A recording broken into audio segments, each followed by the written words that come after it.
to the 50th, for real this time, episode of Play and Talk. And happy Thanksgiving, everybody. At least for those in America. Happy Thanksgiving for us in America. Yeah, and for those who already had the Thanksgiving in Canada, well, there's always next year. Mm-hmm. So, yeah, you mentioned you want to talk about something? So far I kind of just thought we could just go for a little stream, though, for that. And then it just so happened that apparently I'm just seeing Rogue One Rise of Skywalker discussions again, so I'm like, you know what, why not? Because people are bringing it up for some reason. I'm pretty sure they're bored. I don't know why those two movies specifically, that is what puzzles me, but whatever. It's just that I haven't really looked into it because I really hate whenever I see movies that are trending that are supposed to be things about why something is good, because always, every time I go into those threads, it's always a manner of saying, yeah, because these other movies sucked, and I'm like, yeah, and that's exactly why I don't go into those.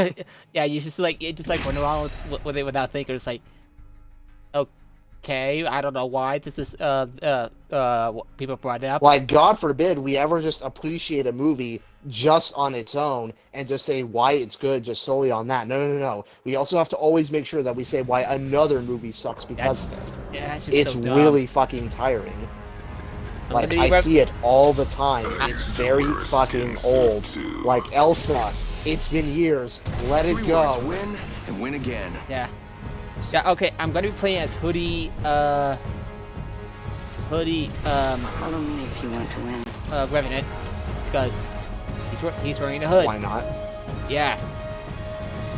I mean, as far as it, like, honestly, I have to say, like, honestly, the more I was considering the Rise of Skywalker and all the stuff it was going for, I kind of found myself really changing my mind on it, to where even if it's still my least favorite of the trilogy, I've come to actually see it as still a really solid movie otherwise. Yeah, I pretty much agree. It has some issues with the pacing, but that more has to do with, like, building a movie around the archive footage with Carrie Fisher. Like, yeah, that's always what happens with these. That's why I want to always tell people, if you want to show the true extent as to how that can happen, is honestly to bring up when Paul Walker died in 2013. Like, the entirety of Furious 7 was halted in production right on the spot for that. Ready up. Because they were just left with, what the hell do we do? And that was a movie where most of the scenes were already filmed. Like, by that point, they were lucky enough where all they had to do was some light stunt doubling and some CGI to mix in for it. But honestly, it was like something where even when most of the scenes filmed was that, I can promise that they probably would have had much more leeway if she was still alive for it, because no movie goes like, oh yeah, we'll have contingencies in case one of our lead actors dies. Because, you know, as a movie, like, sure, that can happen, but you don't run the risk factor that high. Yeah. And speaking of, like, dumb stuff, apparently the second book, the sequel to Ready Player One, the book version is out, and people are trashing it. Which book? Sorry. Ready Player 2. It's the sequel to Ready Player 1. Hence the name Ready Player 2. Yeah. I got that. But at least to go further, because, yeah, I want to kind of just go through that later, but kind of say more of my own stuff. But really, I just find that for criticizing just set me on a whole other rabbit hole of thought, such as how I find people who talk a lot about risk and how much they like it, they are very wishy-washy on what they consider to be an actual risk for something to do in a movie.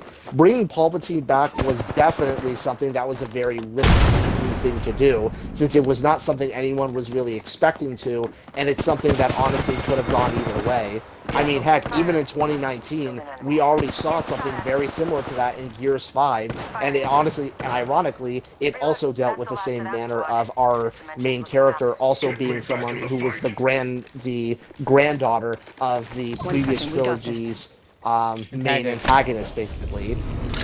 Kate and Rey So would it's get like- along fine, I guess. I think they would.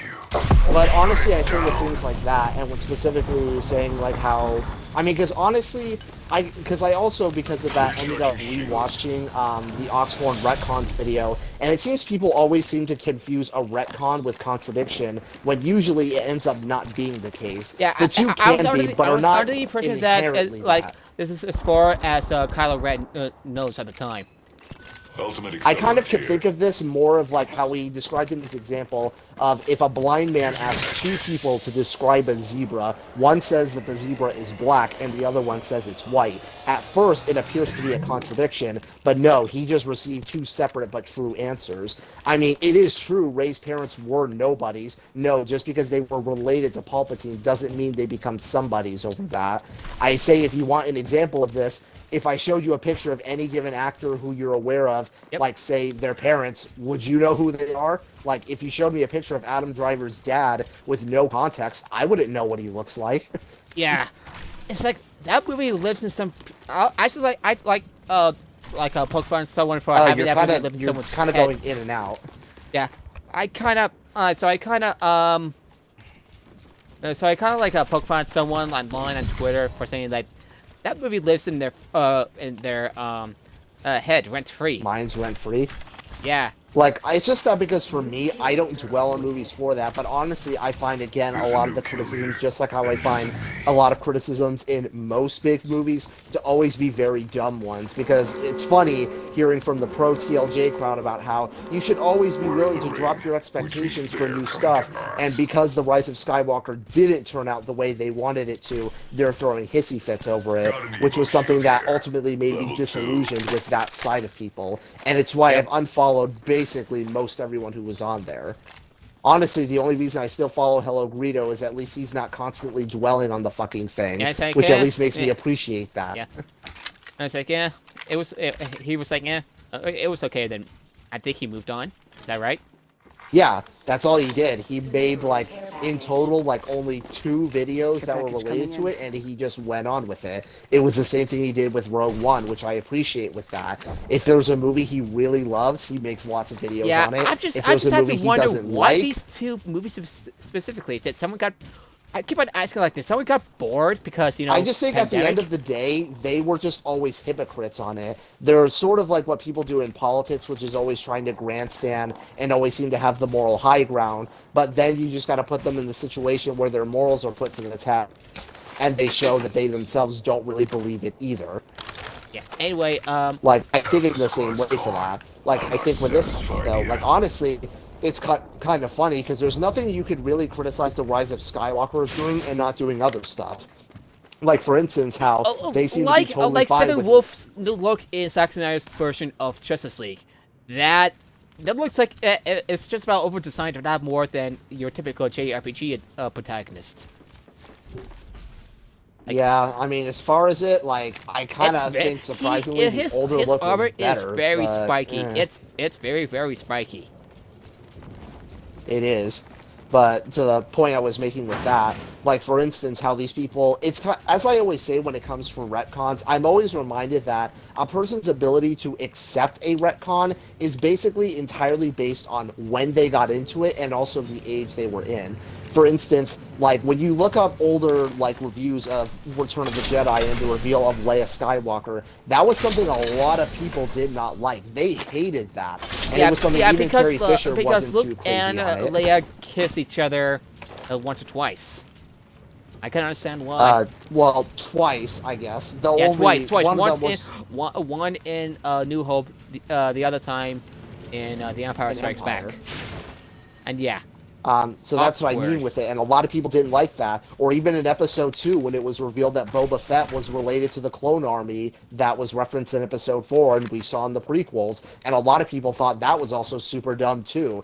But now these days... the midichlorians just top that, top yes, anything. I know. I'm saying to not get off topic. I'm saying to illustrate a point. I'm saying, but looking at those ones that a lot of people also thought was dumb, and these days, you're really not going to find anyone who's going to have any sort of story objections to it. They're like, yeah, it's a part of the lore. It just always was that way. Yeah.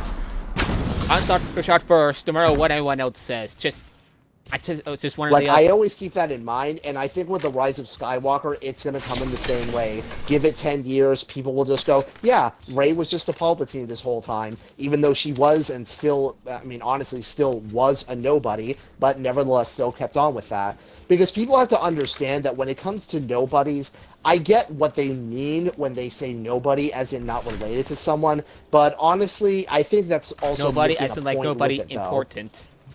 Yeah, I was surprised exactly. I was surprised at first, conflicted, but then, not like anybody knows about how his family. And it's just like, yeah, these people just like not really seeming to get that point of it though, which is that yeah, she still ultimately was that somebody who was really nobody, and so yeah, she may have been related to a somebody, but again, as I always have to tell people like this, being related to someone does not mean you inherit their status either. Looking at her dad, So honestly, her so her with all surprisingly that cloned stuff, dad. yeah, that, or for other aspects, like saying like because of Kylo being redeemed because of how it was with Vader. And I always have to remind these people, like, you do know Star Wars is a series of optimism, right? Like, it's mainly one that always wants to have the most optimistic view on any kind of No matter scenario. how That's dark, why it has the no matter charm how that it dark does. things get. So, Like, basically, in the case of the villains, it's always had the moral of, if you desire to be better, you absolutely can be. So therefore, you can do so. And also because, again, as I would say, you don't have your previous message ends with, I know my son is gone, no one's ever really gone, just for the following movie to go and say, yeah, he actually was gone this whole time. yeah, Like, yeah. again, that's how it always wanted to put with it. And it's so surprising how so many people don't seem to grasp this message. Yes, if you are in fact someone, though, who seeks to be good, it doesn't matter all the bad you did, you still can become that person again. Yeah. Or at least be it for the first time, or however it is that it Yeah. comes to be. Sorry, I couldn't help but think of how much better, in my opinion, would have been better for like Ready Player 1 and 2 if they either if the author bothered just move the explanation for the references into like footnotes or something, or just don't, or even just This is why I think that it was that Ready Player One was probably better in concept as a movie rather than a book, because in a book you have to be very descriptive, otherwise the person won't know what a character is seeing, whereas in a movie they can just see it. But honestly, it just kind of felt as if, like, again, all these pop culture Less than 30 references, seconds. Rings and it's nearby. like, it's what's overwrought, the and point and of I think it? and someone told me that part of the fun would be figuring out what these references are if the author intends to have these references like Even still with Ready Player One, I still couldn't exactly tell you what the point of the movie was really about it. you seen I the movie? guess you could kind of take away. I'm saying the movie because that's the only one I saw. I saw the first one in theaters. I like Spielberg, but this is one of the few movies of his that I actually just really didn't end up liking.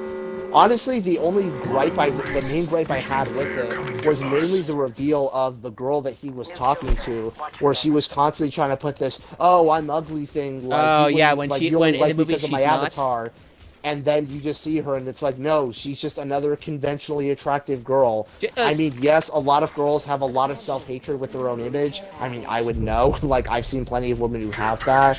So it's not so much it's a not believable thing that she would think that, but still Is it from contrived? It does sound I really. guess maybe is that. I'm not sure if I would say it's a contrivance, but more so for me, I just kind of feel like, at least from a movie perspective, that if you're gonna have a character who has this, have them be someone who is not conventionally attractive, be that way, honestly. I mean, because honestly, it could actually see, like, was this character really into the person, or rather, were they just infatuated with what they thought the person looked Yeah, like? Wade Wilson in the book is a lot worse. Like, holy shit, he's a lot creepier in the book. Like, at least with Wade Wilson, though, he actually does look incredibly ugly under the mask. I mean, he basically is, like, very deformed. So, therefore, it makes total sense as to why he would end up, like, feeling like, oh, I don't want my girlfriend to see me, because, yeah, he does look pretty fucking ugly. Yeah. But with her case, she has, like, a noticeable birthmark, and that's it.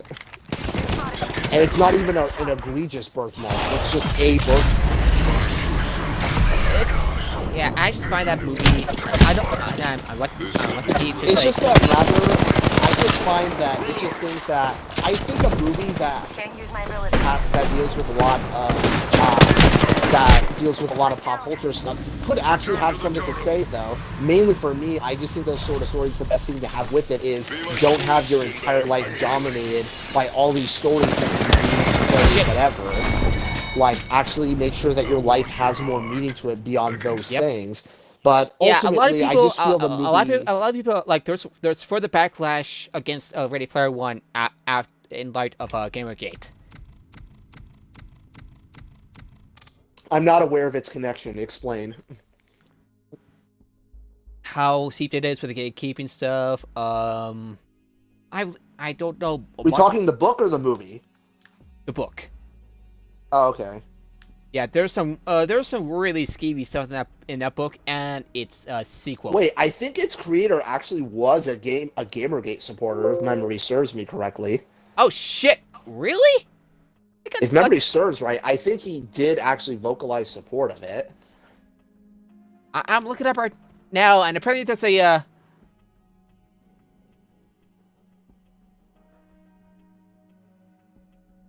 I really don't. I really do not remember him supporting. He was rather silent about it. Again, most. maybe my memory is foggy, but at least that's what I like vaguely remember. Shit.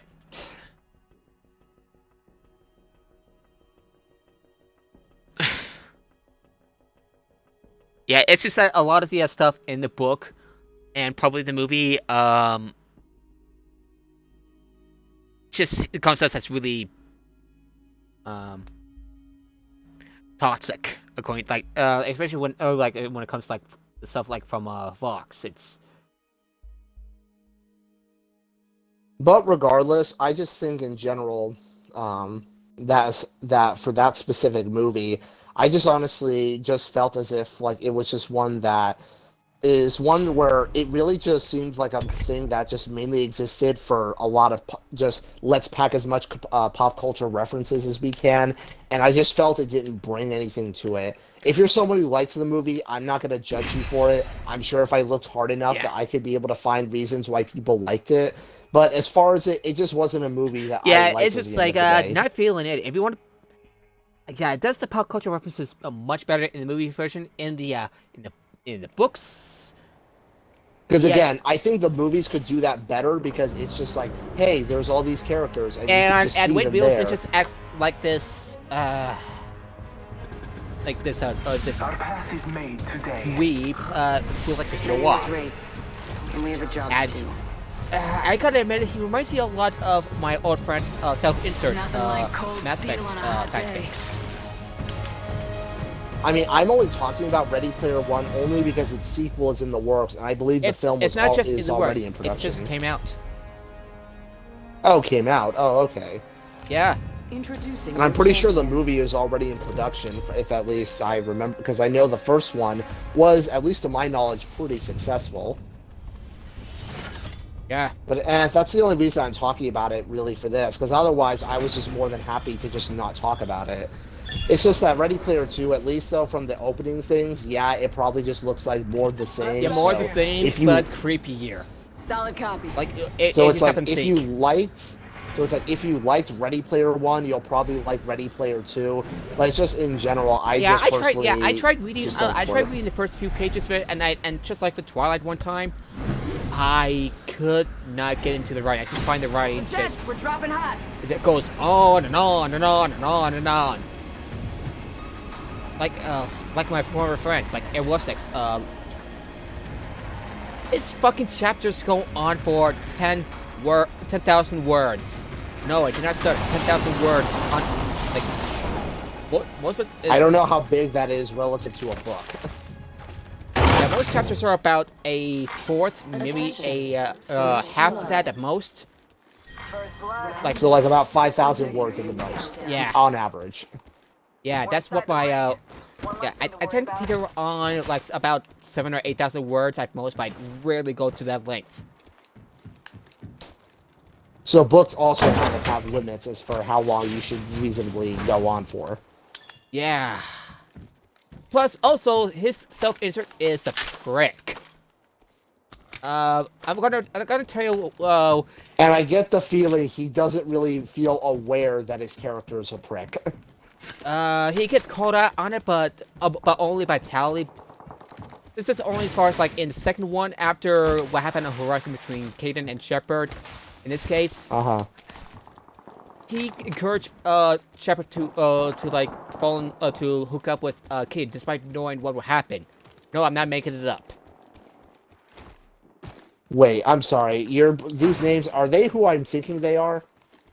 Oh, Caden, yeah, his self-insert encouraged Shepard, famous Shepard, to hook up with Caden during the events of the first game.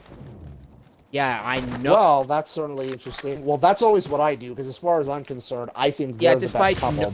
Despite knowing that it would cause heartbreak for her, especially in the second game, it's like, dude. Why would that cause her heartbreak exactly? You know how Caden reacted, or actually would, especially if they're romance to Shepard in the first game, and then they reunite in second. That's so that reunion. Yeah. And then, and then later on during the events of the second game, he finds Caden, and Caden acts a lot more like pretty out of character if memory serves me. Oh shit. A douchebag. Yeah. Allfather, give me. By the way, I feel surprised. Yeah. His scene is between Shepard and Thane. Like. And even he's more concerned about ooh, female Shepard, nice. That means you know, between hook her up with things. It's like someone died, you fucking asshole, and this is a concern. So yeah. Anyway, so because of what Caden's talking about on the horizon. The main character punched Caden in the nose, On my marker. and he contemplated about shooting him right then and there. He shot Caden. No, he contemplated, like he punched Caden, and then considered shooting him.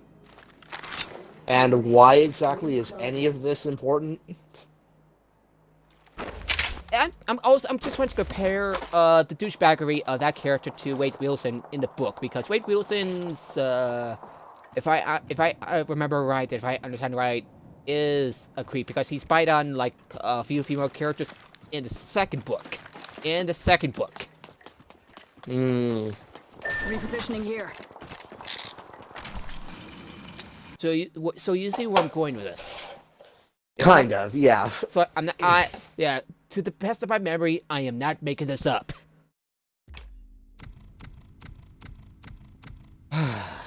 I'm sorry for the little rant about my hangouts. So that's certainly something. It's something. Not what I expect, but I can't exactly mean that in a compliment. Yeah, I'm sorry for for my hangout right there, because I have fallen out. It's fine. I mean, it's something that is out right now, so honestly, if there's something that's frustrating you want it, then I'm not going to hold against you, though. Yeah. That guy is a jackass. So, anyway, here's something pretty funny. So, apparently, so we heard about that Steel Dawn for Fallout 76 came out early. Because that's what I saw. I already finished it. Yeah, because they accidentally released a patch early for Xbox One users. And I was like, what the hell? Let's release it early. I know what you're looking for. They may not have everything at first, but if it works, it works. Well, I wasn't complaining. As far as my impressions, I thought Steel Dawn was actually pretty good, though. Honestly, I consider that I really liked the quest that I went on and how this chapter felt. Mainly because this is definitely the smallest chapter we saw. It was nowhere near the size that I was expecting it to be. I was expecting it to be sort of on par with what we saw of the Brotherhood of Steel in Fallout 3. No, this is like incredibly small. There's only like, when you see them, only one knight and one paladin, and it's not even like a head paladin, someone like Hardin from Fallout New Vegas. Oh yeah, him. Oh yeah, him. I remember. Yeah, it's not even someone like him. It's like just a paladin. And it's like, wow, this feels really different. Like, they don't even have an elder with them. So this is like not even really a full-on expedition. This is like essentially a squad that was sent to look for the Appalachian chapter. So what's the basic plot of that update about? So basically, the Brotherhood of Steel came there, well, one, to look for technology in Appalachia, Of to course. also try to reestablish with the Appalachian chapter if they were still alive, as well as also, well, honestly, those are the main two reasons, as well as also to set up long-range communication so that they could be connected to the West Coast one. Which And I can sets up the already events of Fallout 3 and the Brotherhood's involvement in 4. possibly. Though I can already see that there's probably going to be people who are going to be like, "Oh my God! So why wasn't this mentioned in the anywhere else in the other Fallout games? This is a prequel. You go with this." Yeah, Backpack here.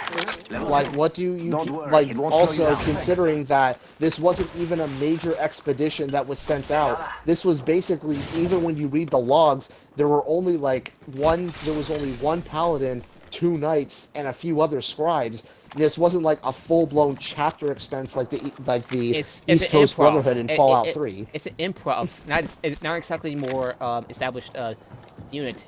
Before. Exactly. It's essentially that.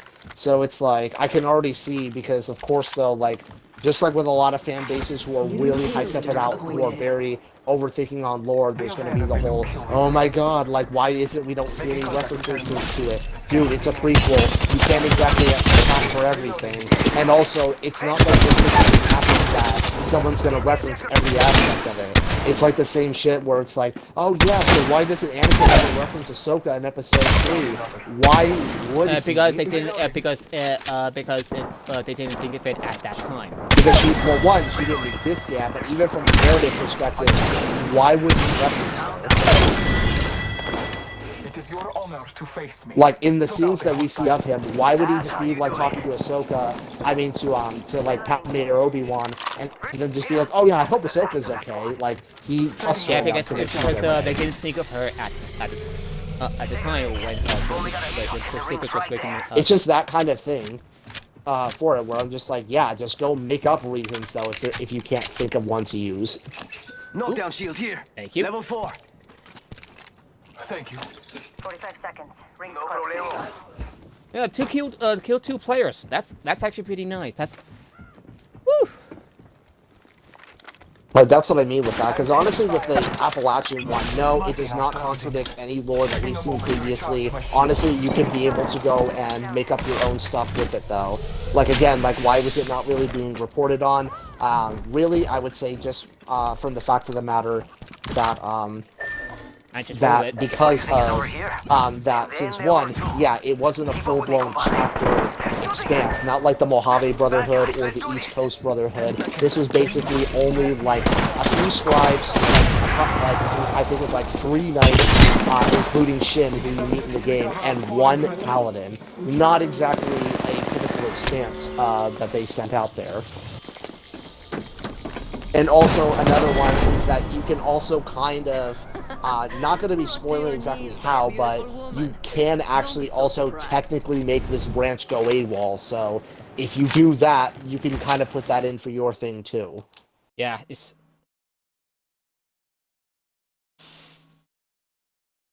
Yeah. And then of course they're going to be saying like, well, how does this play into the other Fallout games?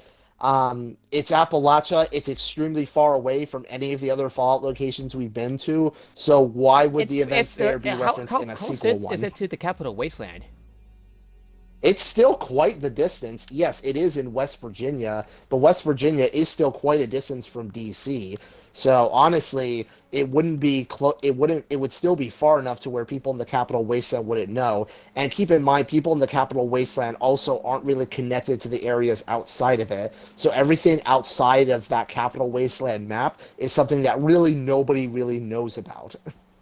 Like, it's not like the New California Republic, where they more or less, because of their expansion, they are aware, at least vaguely, how things are going in places like Arizona, Utah, Mexico, places like that, because they actually have footholds there. Yeah. Whereas in the Capital Wasteland, no one really has that. Now, by Fallout 4, maybe they could have met them at some point. Who knows? Because again, it's not exactly like Elder Maxon on the Pridwind held a record of every single thing that happened. Oh, and here's something I've also been thinking about. Only You on know, his terminal just held what were the main events that happened. in Destiny 2, Bungie has archived all the various stuff, like mostly planets like Mars, Io, Mercury, and Titan, because the game has already become bloated by the time, just before Beyond Light came out. What do you think of what exactly do you think of the choice for Bungie to archive that content? Do you think it was necessary given how big Destiny 2 was at the time? I don't honestly know exactly for that because again, like how you deal with lore, though, is up to you. But I just think people just overthink it though, and don't really just take the due diligence to ever go, "Hey, why don't I just use that imagination?" My brother did not take it well because because of the story associated with from the DLCs and the main story of the vanilla campaign. They can't be accessed anymore. That they what? The story, about the first campaign for Destiny 2 and its DLCs, Trial of the Osiris one and Warmind, they cannot be accessed anymore. You're dead. Yeah, So you can't play the main campaign in the base game anymore. that's right. That's weird. Yeah. Though if you start with that game, you have a new tutorial level. Interesting. Yeah, which is basically a version of the first of the tutorial mission from Destiny 1. Come get some. Move it So around. yeah, basically because of how big it was getting, so just like any sort of MMO game, even though it's not an MMO, it's basically that there's just pieces of content that you basically just do away with. That's basically what WoW They did down archived the it, line. and they said, and Bungie said that they're bringing back an old raid from the first. Just want to give a shout out to all my fans watching. Hola! So I would say honestly that's just probably just what happened, is that basically they're just doing that, where because of how big it got, they basically just wanted to simplify it so that way players wouldn't feel like there was so much to catch up on. Yeah. Honestly, I'd say like him not being able to access, though, if you play to that extent, I don't really think he could replay it, so I'm not sure I understand where he's coming from, but oh well. Yeah. Yeah, he is. Where should I bring personal stuff with him, or about him? I don't Probably know. not on stream with there, but if it's on a regular party, then you could tell me there. Yeah, good idea. It's just that Attention. I'm just worried for him. I'm just worried for him sometimes. First blood. Should have seen Yeah. But ultimately, I just say that when it comes to lore, I just don't like that instead of these people using their heads and just trying to actually think of reasons as to why something could happen, it's like they need the writers to always give them official answers, and it becomes even more ironic because they couldn't possibly plan for everything in advance. They couldn't though. I mean, because honestly, like that's kind of always been the fun in different writer storytelling. takes in a different direction, or the same writer goes in a different direction. They change their mind. Like, people seem to forget that that's always that retroactively dealing with plot twists, though, that were obviously unplanned is something we've always had fun with. But, like, even though I love the MCU, it seems that for certain people, it's kind of created this mindset that if you're creating a story, every element you could possibly come up with has to be included in some master plan that's adhered to. And I go, guys, not even the Marvel movies do that. There's a reason why the movies are largely disconnected, besides from, like, a post-credit scene. Because they leave themselves just open enough, and heck, even they don't completely follow through. You can actually see this from between the first Thor movie to later ones. The first Thor movie basically established that all of the magical artifacts that we would see in later films were all sitting in Odin's vault, and then they were just finding themselves in all kinds of various Marvel movies, and then Thor Ragnarok just retconned it and was like, oh yeah, those were all fake, so if there's a magical artifact you saw in the first movie that appears in a later one, yeah, it was fake. Odds are it's fake. So, like, yeah, like, they don't even hyper plan out their stuff. Or even, like, how where Nick Fury says that if Iron Man thinks he's the only superhero in the world, even though, based on the lore, he wouldn't think that, considering he already knew the Hulk and Ant-Man already existed. and he was aware of Captain America, who his dad was friends with. So why would he think that he was the only superhero in the world? To keep his, Or like to, even to you- remind him that he shouldn't be so egotistical. I don't know. Maybe, but still, it would be false to say, like, because the question is, you think you're the only one. It's meant to show, like, no, there's more of them. But it's clear that, again, even from later movies, he never thought that to begin with. Or even for other stuff, like how S.H.I.E.L.D. in the first Iron Man movie, even though it's clearly portrayed as kind of vague, it almost sounds like it's a newly established organization. But then, by Captain America: The Winter Soldier, they establish, oh no, they've been around since post World War II and have a giant headquarters in Washington and a fleet of flying aircraft carriers because that's how big of a trust the U.S. has in them. And it's like, again, because the movies were so good, nobody cared to go insane for all that.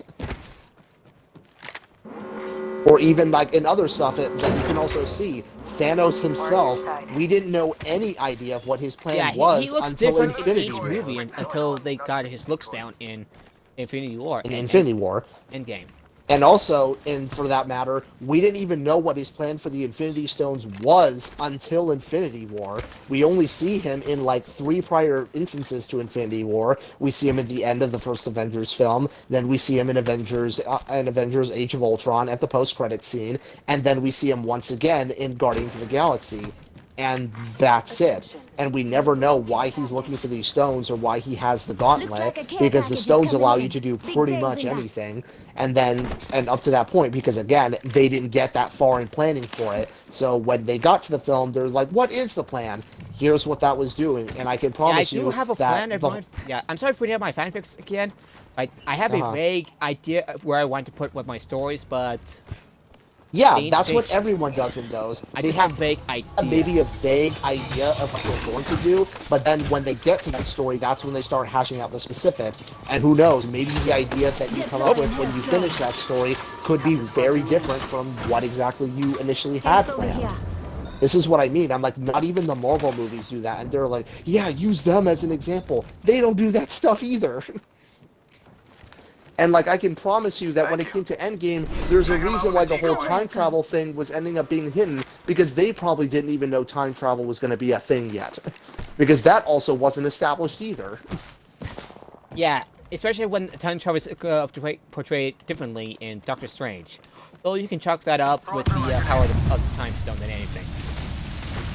So that's what I mean with it. They probably didn't exactly plan for that either. Like, there's a reason why the final battle really is something we never actually even see in the promos, even though this is something you would typically see in a conclusion to a story. Because, again, they probably didn't exactly know what to do at that point yet. Like, this is what I mean with all this stuff, though. Like, no, nobody hyper-plans their shit out to this extent where you think, like, oh, yeah, every detail, they thought of it. Because you can look at multiple instances where that happened. Again, I point to Thor, when it's like, oh, yeah, the Infinity Gauntlet and all the stones were all sitting tidily in Odin's vault. And then it's like, oh, wait, Thanos has the gauntlet, but the gems are apparently not there. What happened? And then Thor Ragnarok's just like, oh, yeah, that gauntlet stones, those were fake. Just like everything else in that fake. Alright, just the stuff in here is fake. Someone's been there. Yeah. So I kind of look at and I honestly want to tell these people, and I mean this with no sense of snark. I'm like, if you want to see how your ideas can change, write a story for yourself. Like, don't even care about if you think it's good or not. Write a story, make characters, then make continuations, and especially when you get to, I'll just simplify and say, make a trilogy of stories. Do that, look and at, then when you get to look at the Mass Effect trilogy. A lot of the stuff changed. It's like between entries and the like, and between writers. And that's what you'll see with that. And that's why I would tell these people, like, I mean it with no snark at all, because I know some people do mean that in a snarky manner. But, like, no, I'm being genuine. Go write a story for it. Don't even care about if you think that the story you're writing is good or not. Just write a story, make characters, make a setting, and then make a continuation. Then I'm saying make a trilogy for simplicity's sake, then when you get to that conclusion, I promise you're going to be like, oh my god, there's all these ideas that I keep thinking of, but I'm trying to have to settle for something in specific. And ironically, I say, if you want an idea of a movie series that tried that approach, You don't have to look very far. That's what the DC movies were doing in the early days. They were Yeah. constantly trying to set themselves up for sequels and spin-offs. Oof, it's like, oof. Especially Batman v Superman. It was trying to very hammer home. Yes, Darkseid is behind a lot of the stuff that's going on, and he's coming very soon. And then because the movies were also so focused on the setup, they ended up forgetting, wait, what about the actual Batman v Superman plot? And that kind of was something that's like got so brushed up until the very end of the movie. New kill leader. Yeah, And then that movie's also not very good. afterwards- I've heard that even with the Ultimate Edition, it's not very good. Like, that's what I mean with it, though. And Justice League had much the same problems, though not to the same extent, where it then had to reaffirm, yes, Darkseid is the main villain of this, and that, again, he's coming very soon, and trying to make sure it had set up for the later movies. And yet, because of them focusing on that, that's why a lot of people felt, myself included, like these movies felt more like setups for later movies. Like, I say, like, honestly, if you want an idea of what that looks like, that's what those movies did. They were trying to hyper-plan themselves off for these massive things later. Honestly, the main critique I disagree with people on, that's like, they shouldn't have jumped straight to Justice League like that. No, quite the contrary. DC was in the perfect opportunity to do so, because unlike Marvel, most of their character lineup was already known, very well known. Like, everyone knew who Batman and Superman were. Everyone... Flash. Like, everyone knew who they were, so funnily enough, they could do that, whereas Marvel didn't. Iron Man appeared in certain things, but he wasn't popular by any reasonable means. Yeah, Neither was only Thor. Spider-Man, the X-Men, and the Mutants, and Fantastic Four were pretty much the only only ones that anybody before the MCU. Like, of the Avengers that we first see in Phase 1, the Hulk was the only one with any level of popularity to speak of. Black Widow, pretty much unknown prior to her appearance in Iron Man 2. Same for War Machine, also the same deal. Not particularly well known before that. Iron Man himself, same deal. Thor, also the same deal. Captain America, only someone who was kind of known in the fact of he exists, but that's about it. Captain America? Kind Yeah, of. he was more of a character that was like, people knew he existed, but there wasn't any love to him like there is with Batman and Superman. It's like, oh yeah, he's a character that exists, and that's kind of it. And then Chris Evans brought his charisma to the role, and then people were like, oh shit, Captain America, he's a great freaking character.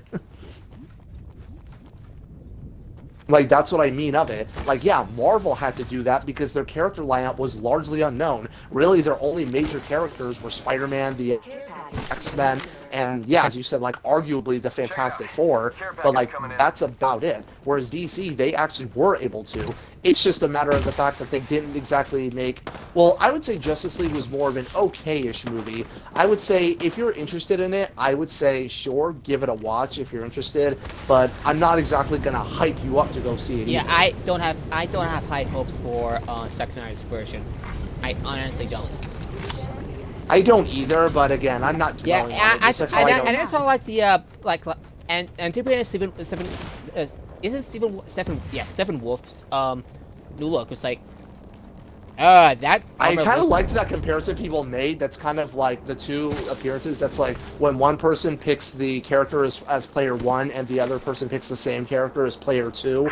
Kind of felt like that. Yeah, it's like I was like, that is way too over designed. Oh shit! Yeah, I wasn't too fond of the design either. It kind of felt as if it was basically like too spiky, I guess. Yeah, if you're just trying to make a point, that ain't it. Ha! Okay. Oof. What a lovely treasure. So that's why I always say is why I find it ironic when they're like, yeah, hyper playing your stuff out. When I'm like, and also that same thing is what affected Suicide Squad, because David Ayer's original version was drastically different from the version that got released. But because they were like, oh, hey, wait, Steppenwolf is going to be in the next movie, so now everything that could, now you have to go rewrite your entire movie that's based on that specific plot element in Justice League, and now we have to make sure that the Suicide Squad movie also acts as a very close continuation, or at least is a prelude to Justice League as well. Yeah, I Have I? So I'm have I- like, you guys don't want to. And keep in mind, this is stuff that basically was like not even hyper like put into the movies. This was stuff that very much, as they said, even affected production on these films. Ooh. And are you gonna tell me that it was worth it? Yeah, it's just oof. Like, from what I saw of it, like aside from it though, like it wasn't even just regular reshoots like Gareth Edwards had with Rogue One, with that, where it's like there were reshoots, sure, but they weren't anything major. In Suicide Squad's case, it was pretty bad, like, because again, it was like, oh hey, Steppenwolf, he's gonna be in Justice League, so therefore you have to make sure that you accommodate this fact going forward. Yeah, just. And I lost my So train of again, thought. Crap. So I'm like, again, that's what I mean by it, which is like, yeah, these movies, they're just frequently best when you just focus on the stories in general. Because, yeah, honestly, retconning is not bad. It can be very good frequently to do. Yeah, because it's like often me best having to to focus retcon a on... few things in the D&D campaign. Fun times. Like, yeah, like, I always say that it's something, like, that's okay with, because, again, I feel especially with the internet at play, where a lot of these people keep saying about this hyperplanned stuff, even though storytelling wasn't that. That was the same in the Gold and Silver Age of comics, when Stan Lee and Jack Kirby and all those guys were making stories, like, they weren't hyperplanning a whole comic book universe that would turn out to be. It's like, they were just making comics, and basically just going with what they thought was cool.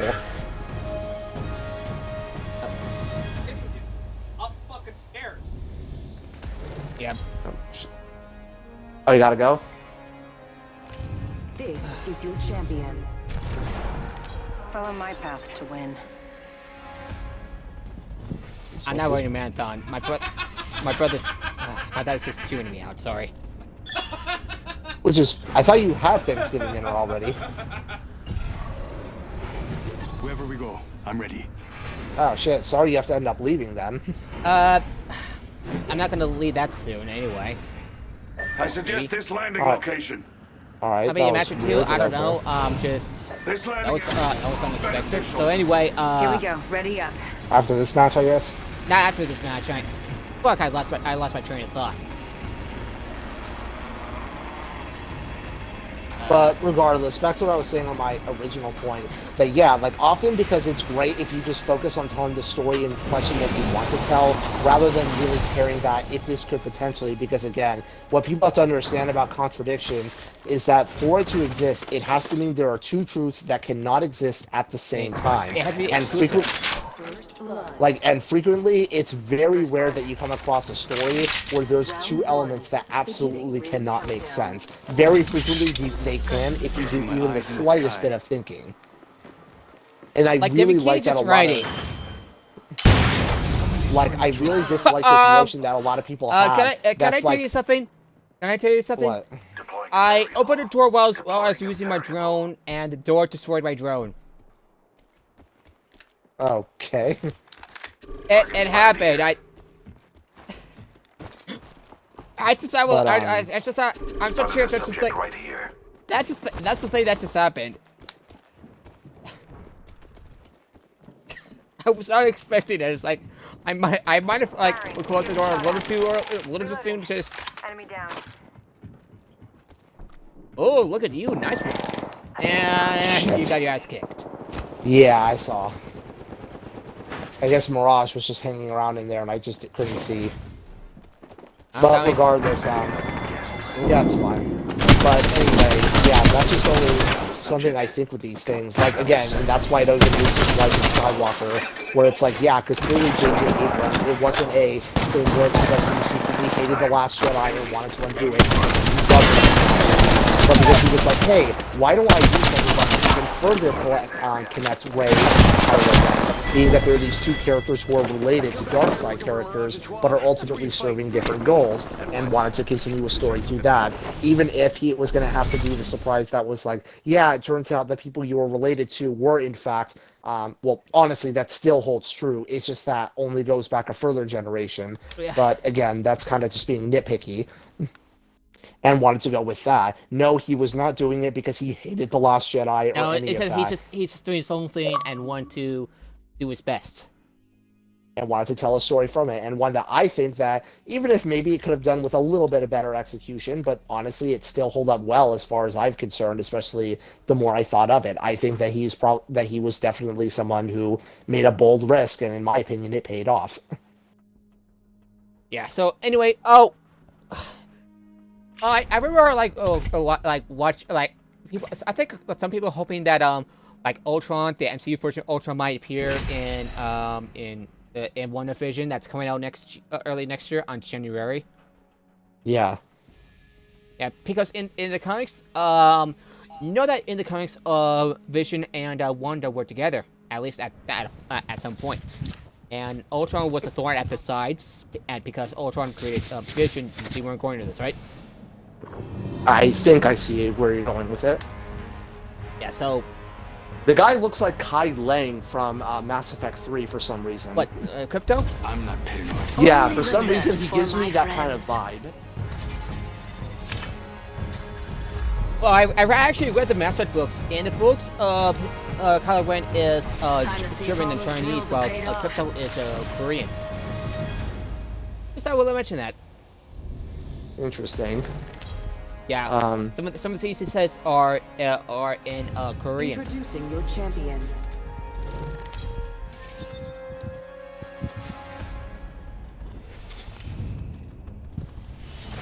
All right, so I'm gonna look at some news because we're running out of things to talk about. Oh, Death. yeah. So Honestly, we could just talk about whatever. We don't need like a whole list of things that we can talk about. It's kind of just whatever we want to I think bet about. that's a good spot. yeah, But that's just the main stuff. Are you liking the new stuff from Time to drop Tasha's shot and Children's Roscoe Everything, Shield. like your character's new maneuver commanding presence and the additional ability to switch maneuvers or fighting style when you reach the point to get a feat or ability score boost.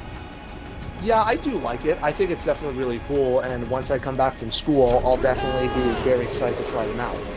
Yeah, hopefully we'll get to the point where you'll nice. Yeah. And I forgot. Honestly, it's only 3 more weeks, and then I'll finally be off of school.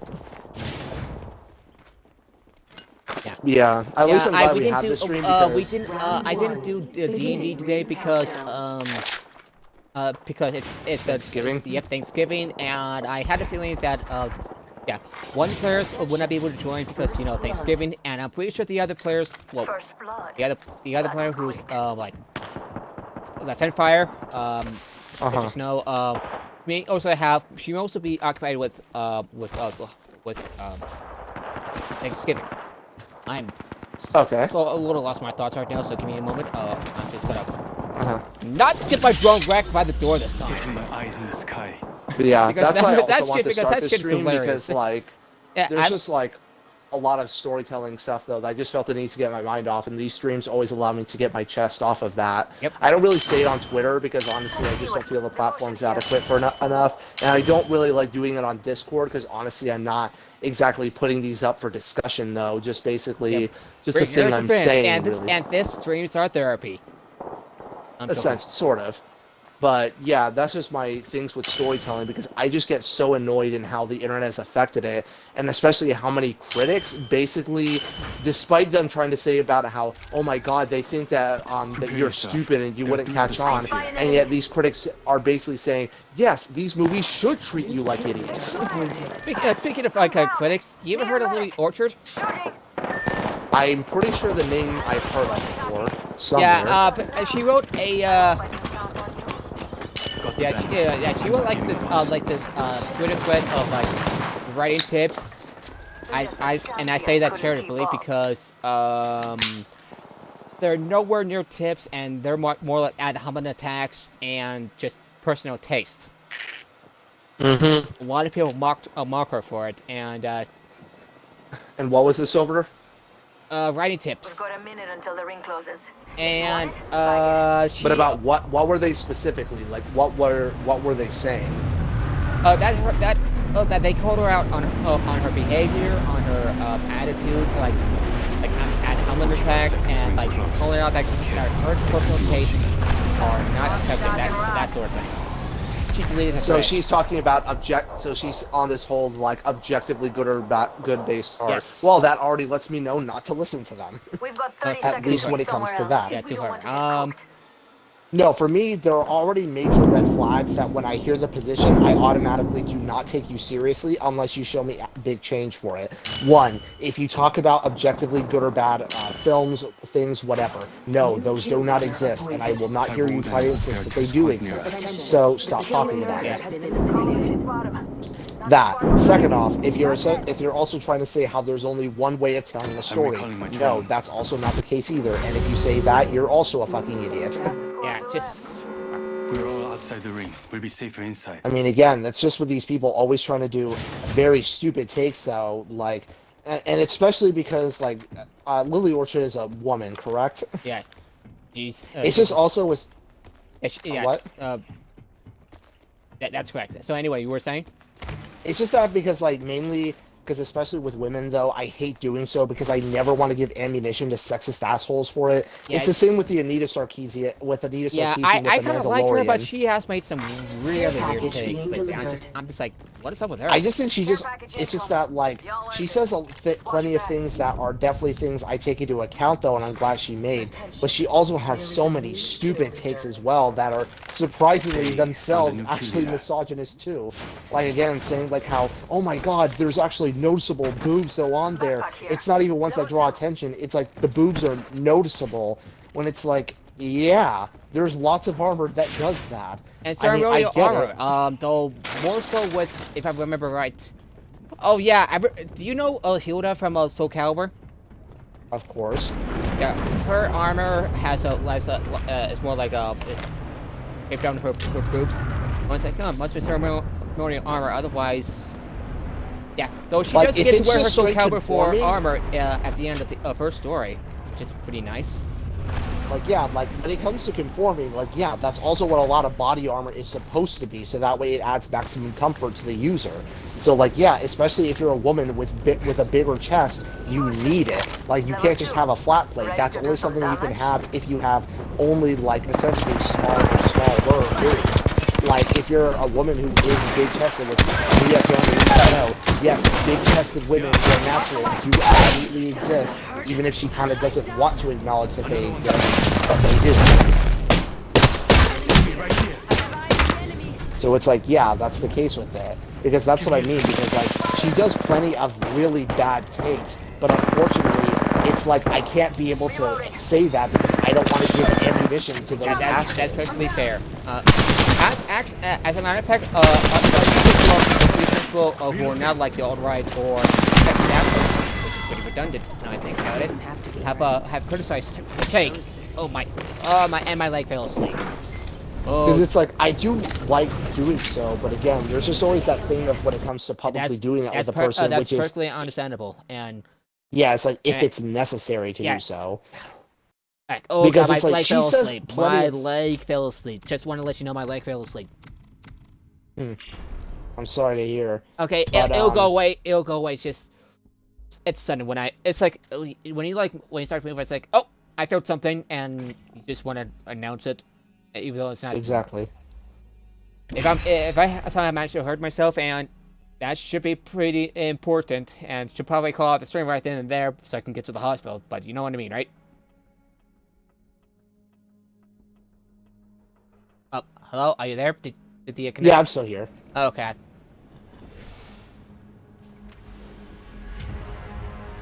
I'm gonna check out the news on Nuance Gaming. I'm probably gonna mention some of this on the Kino tab channel in Nuance Gaming as well, though, for some of that, because yeah, those thoughts definitely just got me thinking a lot on it. And yeah, it's just that really, because with storytelling, I just find myself like really disliking what a lot of YouTube retcons, there criticism are has done. so many retcons. Doctor Who is not funny.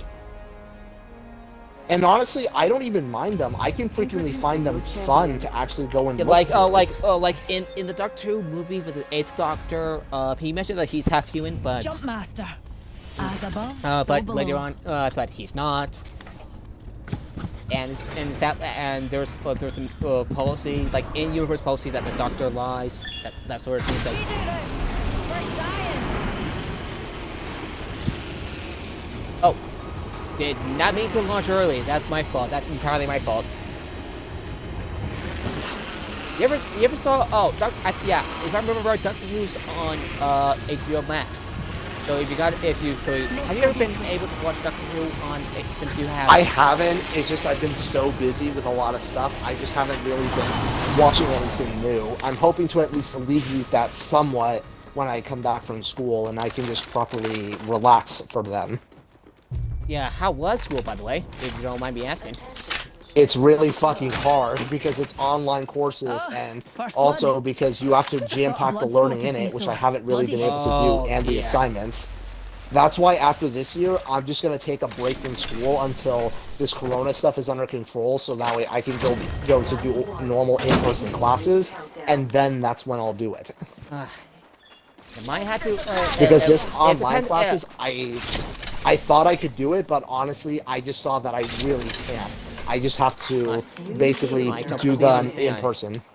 So it just made me think. So how would I be?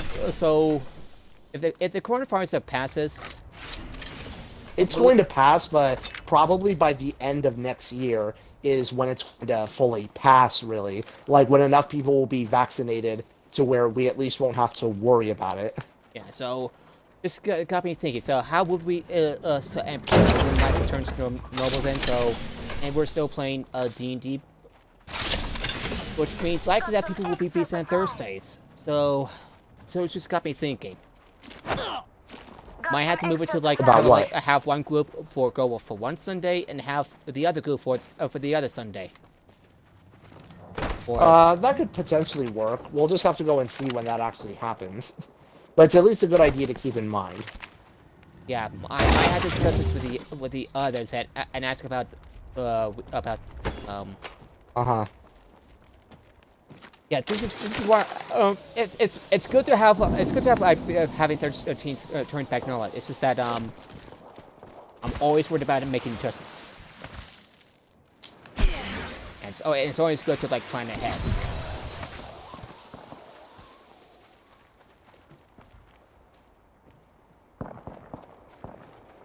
Because God knows when we that vaccine coming in and it works. No, it'll probably work because again, these things have to. If you are not convinced with the U.S., look at how it is being received in other parts of the world because they also have to go and approve them. And if it is looking like they're approving it as well, then it means that it is certainly effective. So I think it will be something that will be properly vaccinated, at least within America, by the end of this, by like the end of next year. Right. Give me a second. Got a phone call. Yeah, sure. I've been downed. You know it just us. But that's our mate's van. Let's grab it. That was my Your brother? Yep. If you haven't go because of Thanksgiving dinner, then it's okay. Yeah. Hang on a second.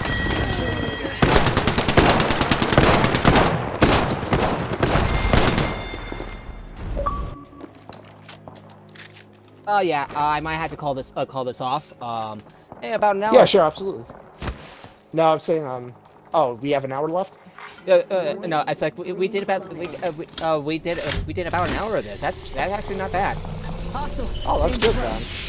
Well, if you gotta get off though, then sure. It's a bummer. I wish we could have played more, but if that's what you gotta do. Yeah, maybe we can try this again in a few days. Yeah, we can try that though. I'll see what my schedule is like and I'll let you know. Alrighty. Yeah. I'm sorry It was definitely really fun talking with you though on this episode of Play and Talk. Yeah, and the real 50th episode because I'm done goofed with the original 43rd episode. I thought I exported to YouTube, but I think I didn't. I kind of forgot about it, and it got deleted. So, yeah. Alright then, well it was certainly very fun talking to you, and I will speak to you next time. Next time. And talk to you on like Twitter and Facebook. Of course, but I'm talking about in regards to Play and Talk. Yeah. All right, see you later. Have a good night. Happy holidays and happy Thanksgiving. Happy Thanksgiving. Take care out there. You too. Stay safe and healthy.